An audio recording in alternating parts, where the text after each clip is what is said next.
Más del 80% de los opositores no tienen claro cómo defender su programación didáctica y acaban cometiendo una serie de errores de los cuales ni siquiera son conscientes.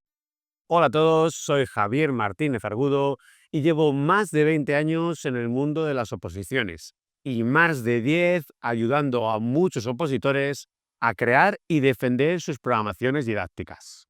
Además de esta preparación más personalizada, en 2018 fui la primera persona que creó una guía de cómo elaborar y defender una programación didáctica que todavía puedes ver en YouTube. Bueno, los vídeos llegaron a casi 1 millón de visitas y ese mismo año cientos de opositores me escribieron dándome las gracias porque habían conseguido la plaza siguiendo dicha guía. Sin embargo, con el paso de los años y el cambio de la ley, esta guía ha quedado algo desactualizada. Así que 7 años después me he animado para crear esta nueva guía de cómo defender la programación didáctica. Verás, en mi experiencia de más de 20 años me he dado cuenta que muchos opositores parten de una serie de creencias equivocadas. Estas creencias les llevan a errores muy comunes que al final es lo que les acaba costando la nota dentro de las oposiciones. Pues bien, en este primer vídeo vamos a ver lo que yo considero 10 pasos imprescindibles para estar en buenas condiciones para defender la programación didáctica. Y si necesitas ayuda para poder elaborar tu documento, en la descripción de este vídeo yo te dejo la página web en donde puedes encontrar todo lo que necesites para dicha elaboración. Sin embargo, en los vídeos nos vamos a centrar en la defensa. El primero de todos los pasos es que se necesita cambiar la mentalidad. No hay que tomarse esto como un examen, sino que es simplemente el momento en el que tú tienes que mostrar tu trabajo. Aquí partimos de una creencia un tanto equivocada, que es cuando el opositor piensa, tengo que decir todo lo que sé y tengo que demostrar que soy el mejor, soy el número uno. Bueno, esto en muchas ocasiones es culpa de preparadores que llevan ese discurso porque les hace un poco destacar a ellos y también incluso de los Instagrames que se han puesto ahora muy de moda y que dicen frases como te ayudo a impactar al tribunal, te ayudo a enamorar al tribunal. Esto nos lleva a un error muy común que es pensar que el tribunal está ahí para ponernos a prueba, es decir, buscando los errores para ver si nos puede bajar la nota, lo cual no es cierto. Esto no es como el examen cuando vamos a sacarnos el carnet de conducir, donde el examinador tiene que efectivamente comprobar si yo sé conducir y si no cometo errores que pueden suponer un peligro para los peatones o los otros coches. Y es que este cambio de mentalidad es totalmente clave, porque el hecho de pensar que estoy continuamente a prueba o que tengo que demostrar en todo momento que soy el número uno, al final crea ansiedad estética, que lo que puede hacer es paralizarme en el momento de la defensa. Y es que al final esa mentalidad lo único que me causa es rigidez, lo cual influye en mi tono de voz y en mi lenguaje corporal, lo cual obviamente se acaba notando en tu defensa. En definitiva, que si te ves como un docente que está explicando su trabajo a otros compañeros o incluso que estás en una clase, eso te va a hacer ganar seguridad. Yo, por ejemplo, muchas veces tengo opositores que son interinos y llevan muchos años dando clase y yo les digo, pero tú cuando das clase a los alumnos estás así de tenso, ¿hablas de esa manera? Y me dicen, no, yo siempre estoy muy relajado y me limito a explicar la clase. Pues esto es exactamente lo mismo. Es el momento en el que tú tienes que mostrar tu trabajo. Por lo tanto, ¿qué es lo que yo recomiendo aquí? Lo primero es que te visualices precisamente como un docente y no como un opositor. De esta manera, si cometes un error, ya no vas a estar pensando, oh, ya no soy el mejor, ya no soy el número uno, sino que simplemente vas a pensar, creo que esto no ha quedado claro o me he equivocado, voy a explicárselo mejor a estas personas. Habla con seguridad. Piensa que lo que estás haciendo es mostrar tu propuesta a otros compañeros docentes y en general cambia tu mentalidad. No pienses, no me puedo equivocar, esto es una prueba en la que no tengo que cometer errores, sino simplemente piensa, este es el trabajo que yo realizo como docente, voy a mostrárselo a los demás. En definitiva, que te centres en transmitir y no en impresionar. El tribunal siempre, siempre va a preferir una defensa que sea clara y bien argumentada a alguien que está tratando de impactarles. Así que, por favor, lo de enamorada del tribunal, no. El paso 2 es, ¿quién es tu audiencia? Bueno, yo siempre que he impartido clases de oratoria, es decir, de cómo hablar en público, este es prácticamente el primer requisito que se les enseña a los alumnos. Es decir, ¿quién es tu audiencia exactamente? Y es que muchos opositores parten de una creencia equivocada que es decir, oye, yo voy a decir todo lo que sé y ya ellos que juzguen si les ha gustado o no. Esto nos lleva a un error muy común, que es hablar como si fuera un monólogo sin tener en cuenta a quién nos escucha. Sin embargo, es totalmente clave conocer a nuestra audiencia para así poder conectar con el tribunal.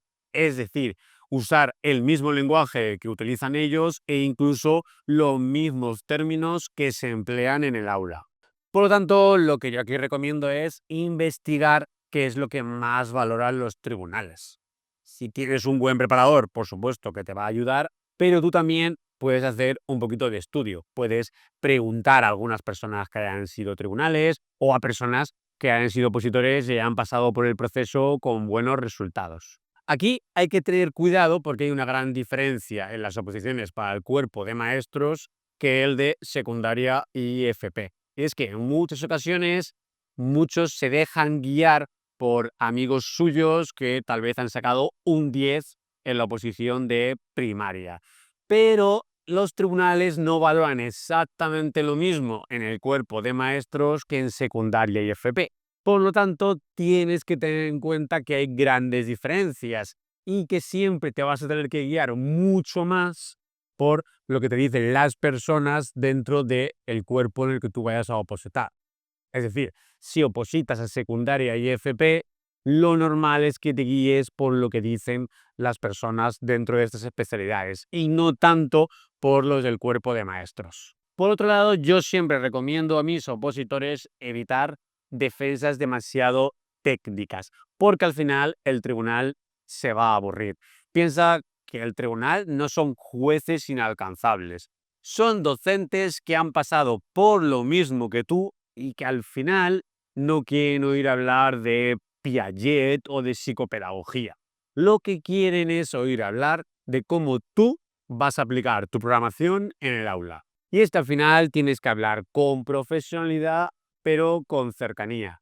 Yo siempre digo, tienes que hacer tu defensa de la manera que tus padres o tu pareja te pudiera estar entendiendo el 95% del tiempo. Si le haces tu defensa a gente que no está dentro del mundo de la educación y te dice que no ha entendido gran parte, probablemente no vas por buen camino. El tercer paso es que debes de revisar los criterios de actuación y de corrección del tribunal, porque si no sabes qué es lo que va a valorar el tribunal, pues mal vamos. Aquí una frase que me mata es la de todo es cuestión de suerte, todo es subjetivo, lo que nos lleva al error de no revisar exactamente lo que valoran los tribunales y por lo tanto no saber lo que nos van a puntuar. Y ahí sí que estamos dejando la nota al azar, ahí sí va a ser cuestión de suerte porque no tengo ni idea de qué es lo que me van a puntuar. Esto es totalmente clave porque no te puedes imaginar cuántos casos conozco de opositores que me han dicho que a posteriori no conocían los criterios de evaluación y que han perdido muchísimos puntos debido a ello. Sin embargo, si conoces estos criterios de corrección, obviamente vas a poder estructurar tu defensa de la manera adecuada.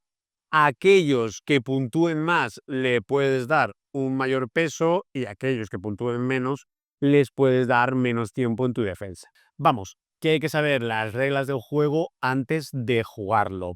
¿Qué es lo que yo recomiendo aquí? Pues obviamente tenemos que buscar cuáles son los criterios de actuación de nuestras oposiciones. Y si todavía no han salido, yo obviamente buscaría los de la convocatoria anterior. A partir de aquí, asegúrate de que tocas todos y cada uno de los puntos que vienen en esos criterios de corrección y luego dale un mayor peso en tu discurso a aquellos que se van a valorar más. El paso 4 es establecer una estructura clara en la defensa.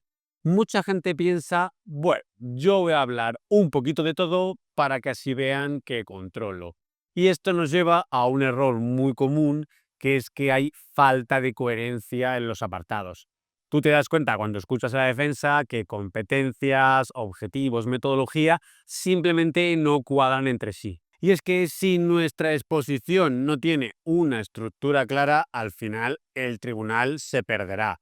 Y yo siempre digo lo mismo, si el tribunal se pierde, tu nota también se perderá. ¿Por qué es tan importante hacer una estructura clara? En primer lugar, porque te permite que la defensa no divague sin rumbo, sino que sea mucho más fácil de seguir. En segundo lugar, porque te va a ayudar a tocar todos esos criterios de corrección de los que hemos hablado en el apartado anterior y era totalmente claro. Y en tercer lugar, porque como vamos a ver en el paso 5, nos va a permitir tener una mayor seguridad y mucha más fluidez. Es decir, la estructura es clave para que nuestra defensa sea fluida. Por ejemplo, a mi preparación vienen muchos opositores que vienen de una mala experiencia en la convocatoria anterior. Y yo en ocasiones les digo, bueno, hazme tu defensa para que vea por qué has sacado una mala nota. Y entonces te das cuenta que simplemente la estructura no tiene sentido. Empiezan por competencias, luego se van a metodología, vuelven a objetivos y te das cuenta que al final eso simplemente hace bajar la nota. Esas personas que tenían muchas cosas bien implementadas, simplemente cambiando la estructura y haciéndoles una buena organización, se vuelven a presentar y sacan 3 o 4 puntos más. Por lo tanto, ¿qué es lo que yo voy a recomendar? En primer lugar, estructura tus bloques de manera clara. Pon tu introducción, competencias y objetivos, con tu metodología, con tu evaluación, etcétera. No te preocupes porque precisamente esta guía es para ayudarte en esta estructura. De hecho, uno de los principales motivos de que cientos de opositores se sacaron la plaza con mi guía de 2018 es precisamente porque respetaron esa estructura de manera totalmente clara. Pero un consejo que yo veo importantísimo es usar conectores que guíen en la defensa al tribunal.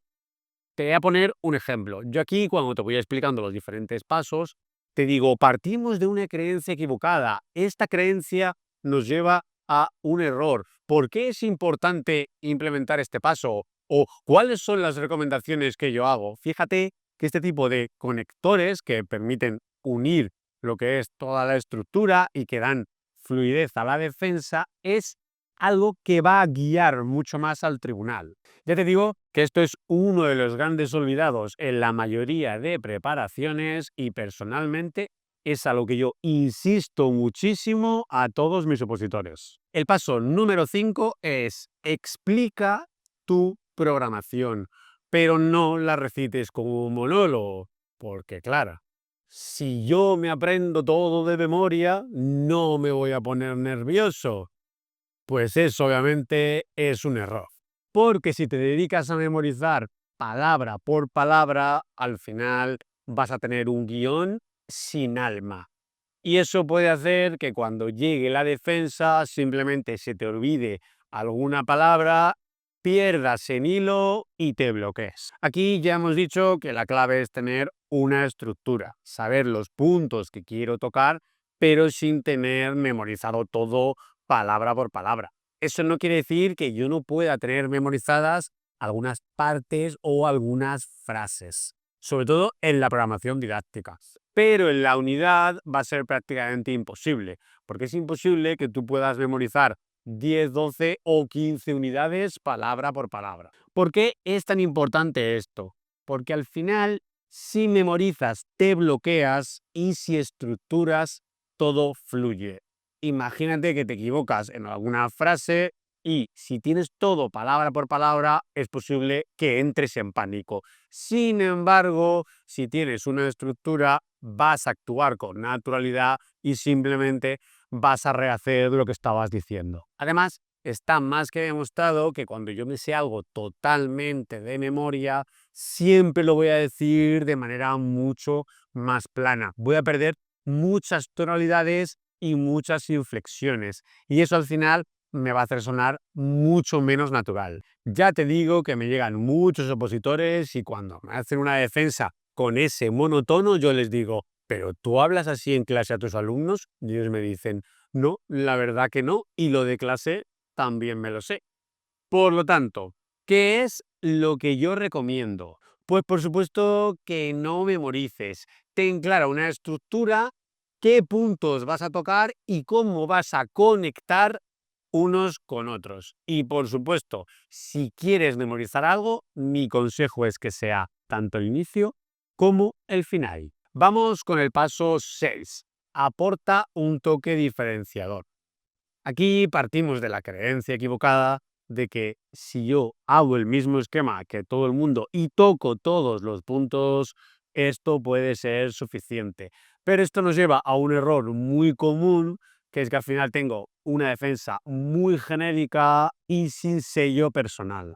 ¿Y por qué es tan importante? Pues mira, el tribunal al final escucha decenas de defensas en muy poquitos días y muchas de ellas son muy parecidas. Por lo tanto, si yo hago lo mismo que todo el mundo, voy a pasar desapercibido. Sin embargo, los que aportan un toque diferente siempre van a destacar. El tribunal va a optar por poner una nota discreta a todos aquellos que eran muy genéricos y pondrán una buena nota a los que dieron algún toque diferenciador. Y es que en esto de las oposiciones, en muchas ocasiones, o eres diferente o eres indiferente. Bueno, tú dirás aquí, bueno, Javi, ¿y qué me aconsejas tú aquí para poder dar un toque diferenciador? Pues mira, podemos optar por metodologías innovadoras con una serie de actividades que se salgan de las típicas. Es decir, si tu metodología se limita a voy a dar clases magistrales y luego las típicas actividades del libro de leer y responder, está claro que eso no va a impresionar al tribunal. Por otro lado, también podemos destacar con nuestra pizarra. Es decir, si dentro de la pizarra hago una presentación que sea bastante atractiva, eso también me puede hacer destacar. De ello vamos a hablar en los pasos siguientes. También podemos optar por usar un hilo conductor, es decir, utilizar algún tipo de metáfora a la cual yo recurro para explicar los diferentes elementos de la programación. Aquí de nuevo me gustaría hacer un inciso. Es muy diferente todo lo que se hace dentro del cuerpo de maestros a el cuerpo de secundaria y FP cuando estamos hablando de hilos conductores. La verdad es que en primaria hacen cosas que son auténticamente increíbles, pero que son cosas que le gusta a los tribunales dentro de los maestros, pero que normalmente no funcionan en secundaria en FP. Te lo digo porque me he encontrado con muchos opositores que venían de prepararse con alguien de primaria y que han hecho cosas que son chulísimas, son espectaculares, pero que yo he dicho, mira, pues esto aquí no funciona de esta manera. Ojo, porque esto también hay que adaptarlo muchas veces por especialidades. Por ejemplo, lo que en educación física funciona, que en muchas ocasiones son súper activos y son súper innovadores, tampoco funciona en una especialidad como por ejemplo matemáticas o física y química. Por lo tanto, esto de los hilos conductores y en general toda la defensa, tienes que ver que es muy diferente según las especialidades o el cuerpo del que estemos hablando. Y también podemos destacar con simplemente la manera en la que transmitimos nuestro tono, nuestro lenguaje corporal, etcétera. Hay gente que tiene un don innato a la hora de transmitir y eso para él ya es simplemente su toque diferenciador. Obviamente con esto de la diferenciación, el cielo es el límite, hay muchísimas opciones, pero yo siempre digo que tampoco hay que pasarse. Verás, yo en los últimos 20 años he visto cientos y cientos de defensas, probablemente más de 1000. Y en muchas ocasiones hemos partido de defensas que eran genéricas, es decir, gente que no tenía un sello personal y que en las oposiciones anteriores habían obtenido un 6. Pues bien, cuando han llegado a mi preparación, simplemente hemos hecho algunos ajustes. Hemos incluido alguna metodología un poquito más innovadora y cambios en los tonos de voz. Y eso en muchos casos les ha valido para sumar 2 o 3 puntos más. Dicho de otra manera, no hace falta inventar la educación.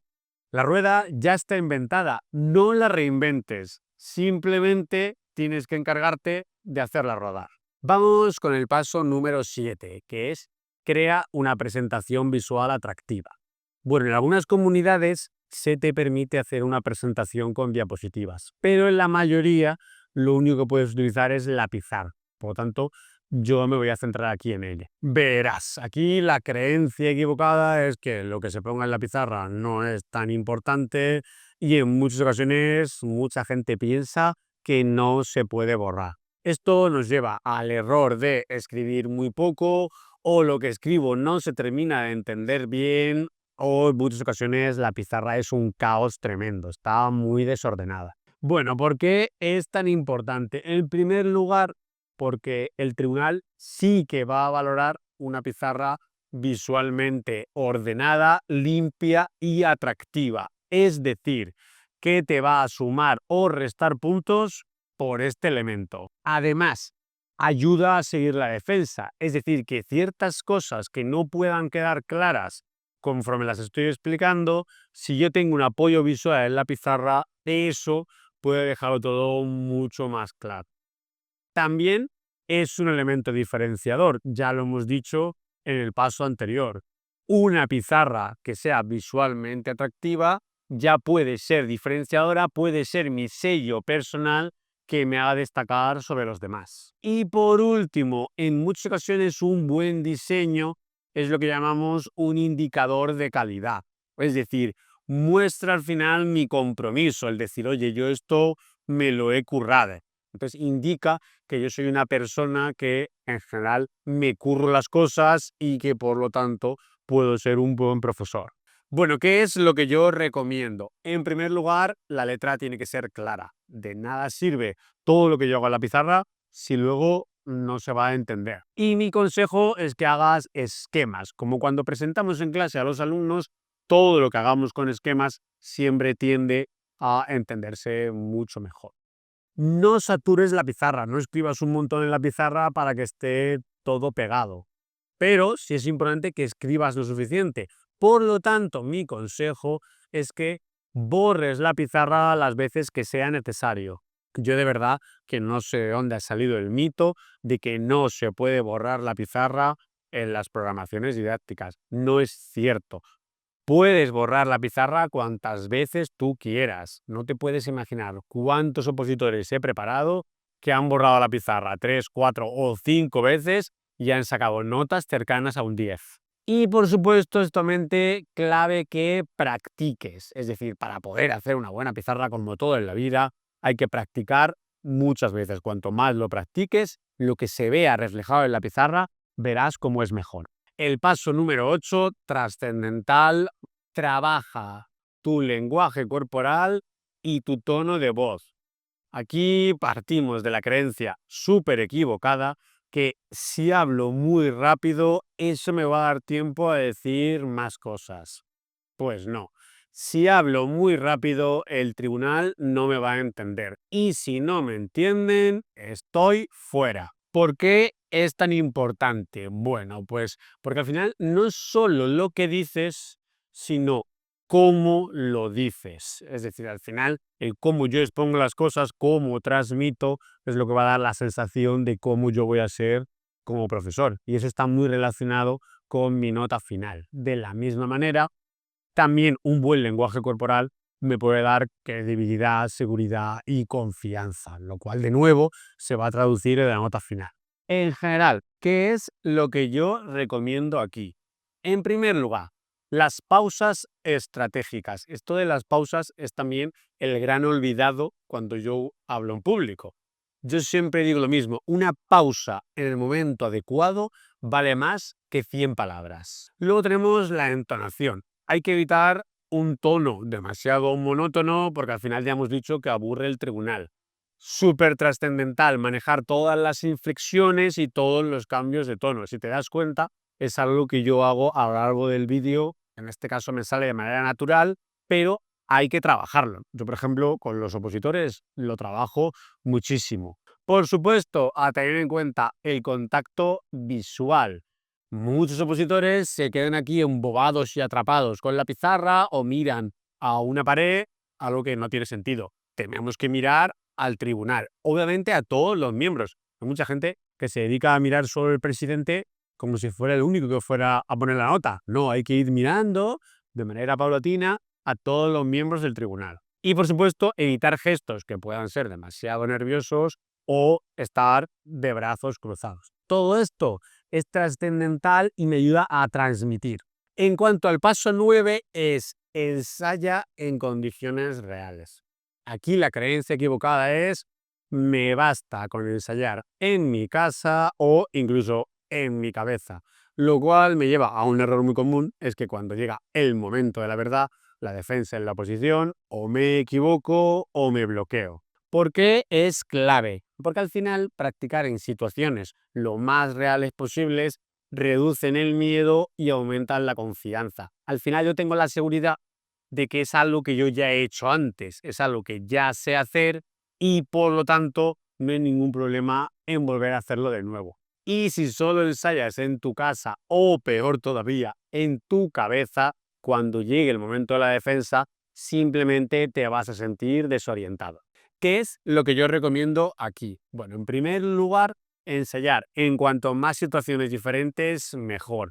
Así, el día que yo haga la defensa, te aseguro que te sentirás mucho más cómodo. De la misma manera, simula la defensa con un público, es decir, dile a tu familia, a tus compañeros, a tu pareja que vas a hacerle la defensa. Porque obviamente no es lo mismo hacerlo yo solito que con personas reales, con la que mucha gente se bloquea.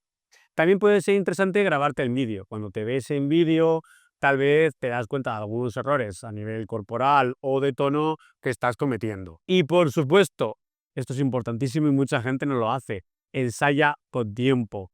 En la oposición tienes un límite de tiempo y esa presión del tiempo es totalmente clave. Mucha gente lo hace genial sin tiempo, pero cuando tiene que ceñirse a la presión del reloj, de repente le entran nervios y vienen los bloqueos. A mí mucha gente me viene y me dice, Javi, yo es que en verdad en mi casa lo hacía perfecto, pero cuando llegué delante del tribunal no sé qué pasó. Pero claro, en su casa ni tenía personas, ni tenía nervios, ni tenía tampoco la presión del reloj.